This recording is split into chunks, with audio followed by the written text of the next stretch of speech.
Okay, folks, Wrestle Rides with Mike continues our WrestleMania series retrospective. Just from a fan standpoint, I'm not going to sit here and analyze every Coco Beware versus Rick Martel opening match, okay? But let's get right into it. WrestleMania IV. Where was I? How did I see it? What do I remember? Okay, so now we're getting deep into the pay-per-view cycle. As a fan, now we've already experienced, of course, WrestleMania 3. Moving forward, Survivor Series 87. We knew as fans all about the WWF not allowing Jim Crockett Promotions, NWA, to get us a foothold into the pay-per-view world. And of course, that started to be broken, but it wasn't until July of 88. So here we are, March of 1988, and WWF still has a stranglehold, at least where I was, on pay-per-view. And yet, Jim Crockett Promotions being very, very resourceful, working with TBS, Turner Broadcasting Systems, to provide Clash of the Champions. So, at this WrestleMania 4, I was at my friend Mech's house. We had Clash of Champions going on in his room on the third floor. The ground floor of the house, or the second floor, however you want to phrase it, the downstairs had, I believe that's where we had WrestleMania being taped. And in the basement, the basement den was where we could crank channels back and forth. I think there was 3 of us watching this stuff. So you had Clash of Champions in the upstairs. The downstairs was strictly WrestleMania 4 being taped and watched. And the TVs were on, glowing, VCRs are humming. And in the basement, we've got the TV that you can switch back and forth. So when fans from, who just started watching during the Monday Night Wars tell about we had to tape one and watch the other, or, they always, the wrestling people always seem to think that fans just chose one or the other. But most fans that I know somehow watch both. You just tape one, watch it later, crank back and forth, whatever the fuck. It's very few fans, in my experience, that only watched one or the other. I'm a WWF fan. I like Demolition. Who are these other guys? It's not like that. I'm sorry. WrestleMania 4, I almost wanted to say, was a dud.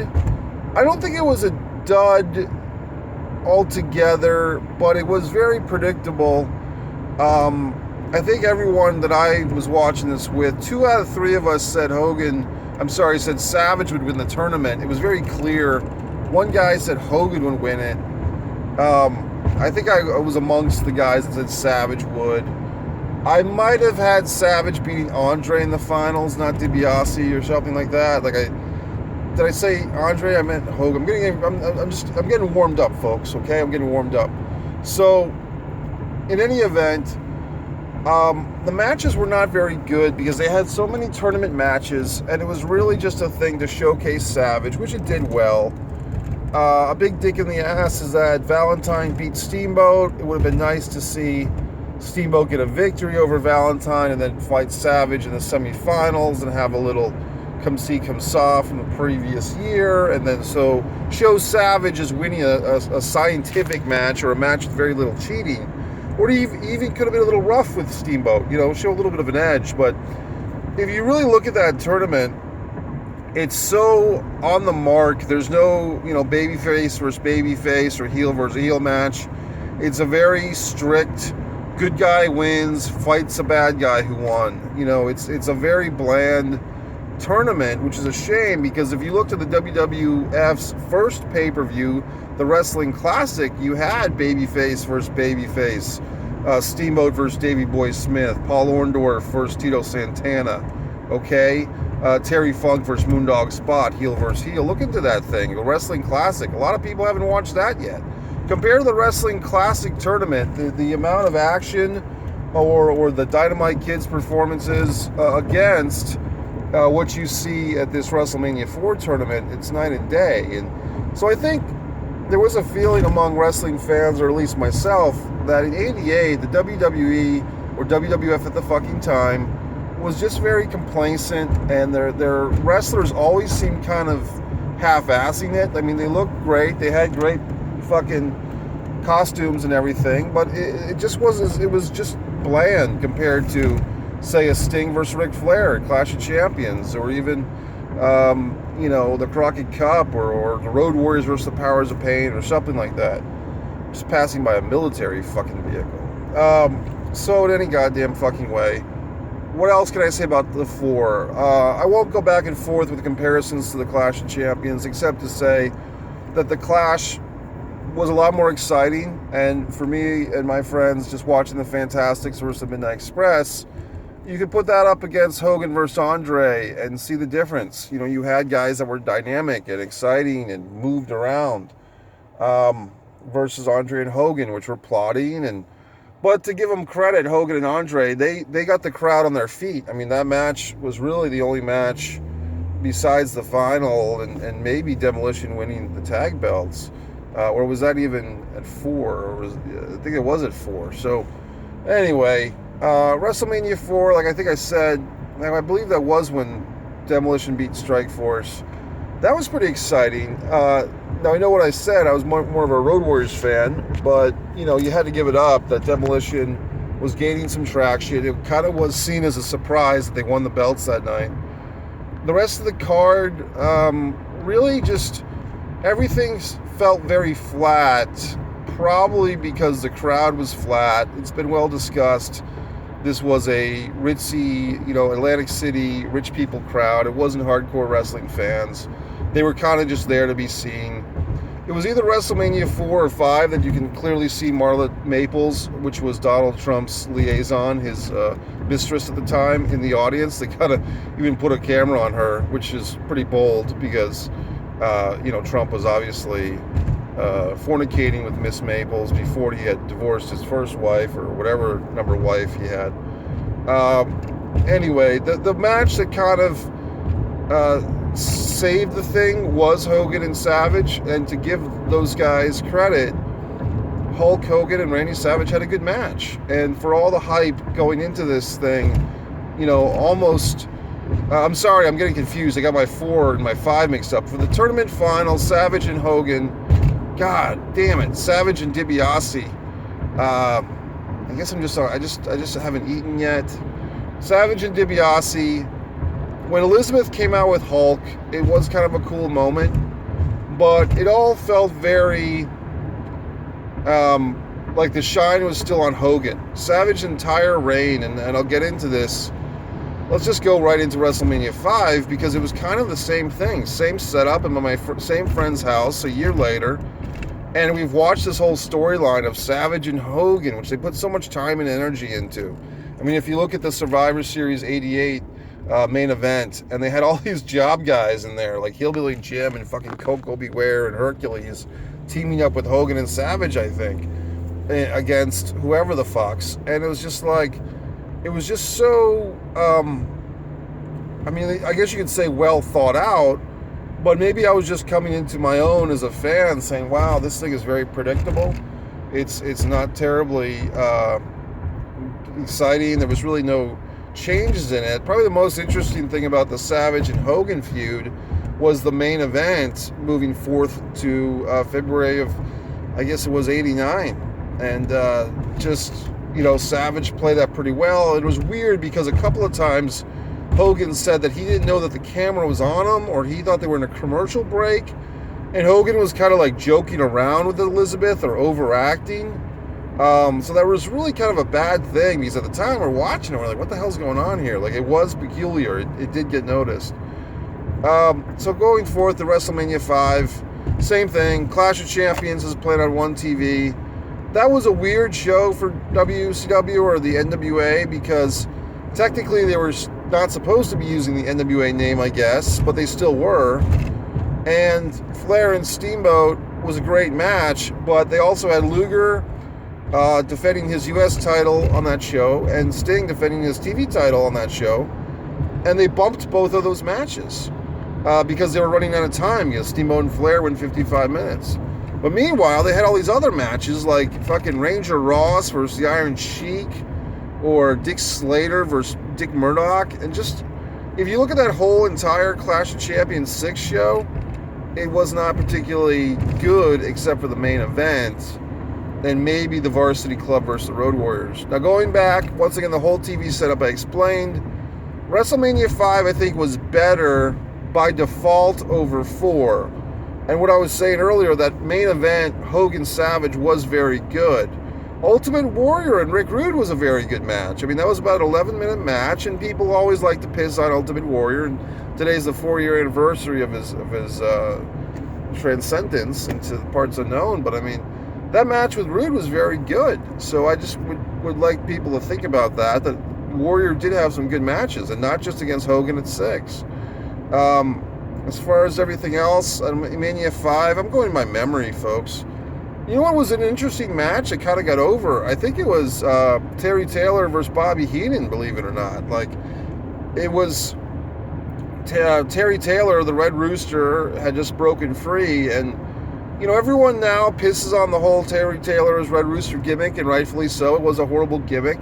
But one thing that kind of gets underestimated is there was a little glimmer when Terry Taylor, you know, got kicked out of the Bobby Heenan family, got beaten up by the Brooklyn Brawler, had a match with Bobby Heenan in WrestleMania 5, and I believe he won that match. Well, there was a little glimmer where Terry Taylor was kind of over.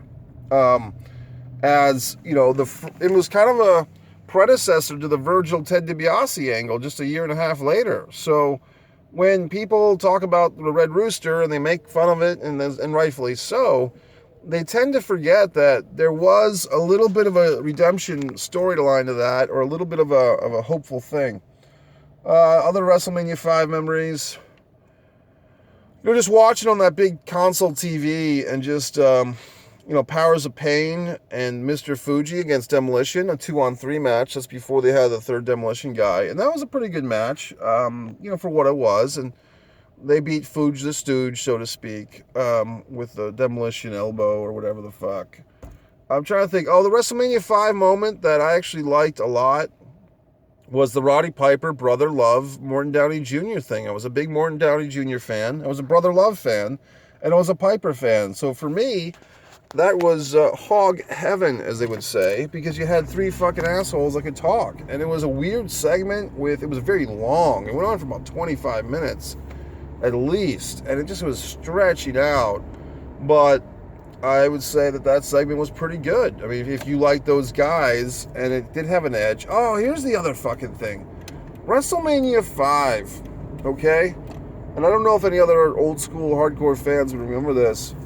There was some audio issues, meaning that there was like some crinkling audio sound throughout the whole pay-per-view, and I never got to the bottom of it, if that was our local media provider cable or whatever the fuck, or if it was the fucking truck or whatever.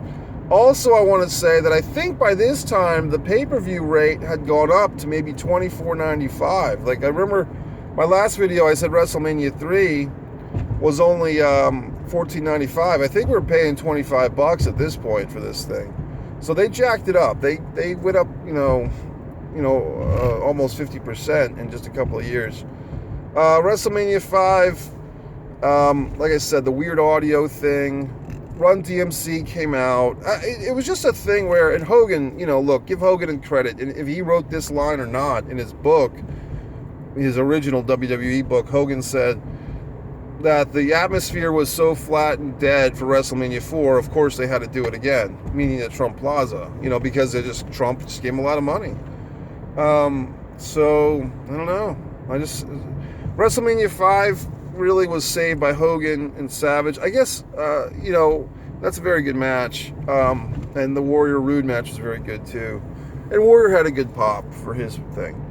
WrestleMania 6. Okay, as a fan, my spot had moved. Now I was at another friend's home, a guy who hosted us, a guy named Alex, and he hosted us at WrestleMania 6. And it was just a different atmosphere. Just, we're all suburban guys here, watching these shows. But at this particular WrestleMania, I think the action was actually better. Like, I think that the crowd at the Toronto Skydome, I believe, was much better. And you had some better matches. I think this is the Orient Express versus the Rockers match, which I think had a really pretty 15 or 20 solid minutes, and then some screwy count-out victory, I think, or something. Jake the Snake and DiBiase was really a great match. Kind of an upper mid-card match, but it kind of, I wouldn't say stole the show, but I'd say the DiBiase-Jake match showed that those two guys could work a match. I'm trying to remember, okay, I was going to say what was the Intercontinental. There wasn't one per se because it was title versus title or whatever the fuck, Warrior versus Hogan. Tag team, it's at the 6. God, 1990, I'm trying to think, was that another oh yeah, it was Haku and fucking Andre against Demolition. It was nice to see Andre with the belt, because, Andre, unless you count his 30 seconds of having the WWF belt or the World Wrestling Federation, whatever.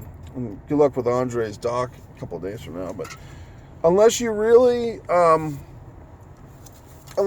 count that very short run of a singles run, you'd say that the tag team belt with Haku was Andre's only title reign in WWF.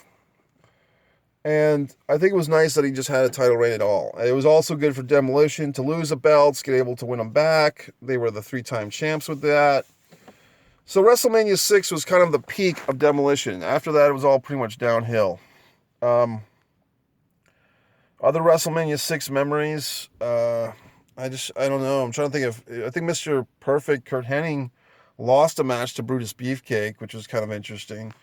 Brutus the fucking barber, as Conrad Thompson would say. But at the time, Beefcake still had a pretty good career going.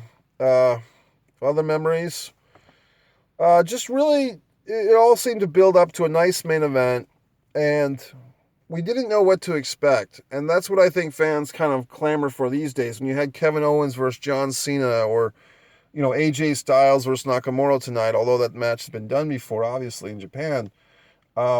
What you had with that anticipation, it really was very well developed between Warrior and Hogan going to the Royal Rumble, the belt versus the belt, that goofy contract signing, with the close-ups and everything. So I think when those guys got in the ring and had a match, we didn't know what to expect. But honestly, a lot of people love that fucking match, and so do I, because as far as wrestlers, you knew they weren't Ric Flair and Sting or Steamboat or someone like that. But for what those guys were capable of, that thing was extraordinary. I mean, they really did a great match. Hogan Warrior, won. I mean, you'd have to see the Halloween Havoc 98, 8 years ago, which was just god-awful. But this match was great, meaning the WrestleMania 6. And we all enjoyed it. We all thought it was great. I actually thought Hogan was going to win, believe it or not, and a Warrior won. So it was a nice surprise, and so on and so forth, and so on and so forth. So those are WrestleMania 4, 5, and 6 memories. I think what you can say about those memories is that this was like the big-time money years for the WWF. Not the Attitude Era, 97, 98, 99, but this is like big-time, classic era. They have all their fucking pay-per-view deals worked out. They have all these big contracts, big name talent from everywhere. And so, I would say that this was a good show, WrestleMania 6. And 4 and 5, I think, really just suffered so much from the atmosphere. This person's kind of creeping up on me. 4 and 5 just suffered from the atmosphere, and so you have to have a good atmosphere for a big show like that. So anyway, fans, I don't know if these were terribly insightful, but just a stroll down memory lane.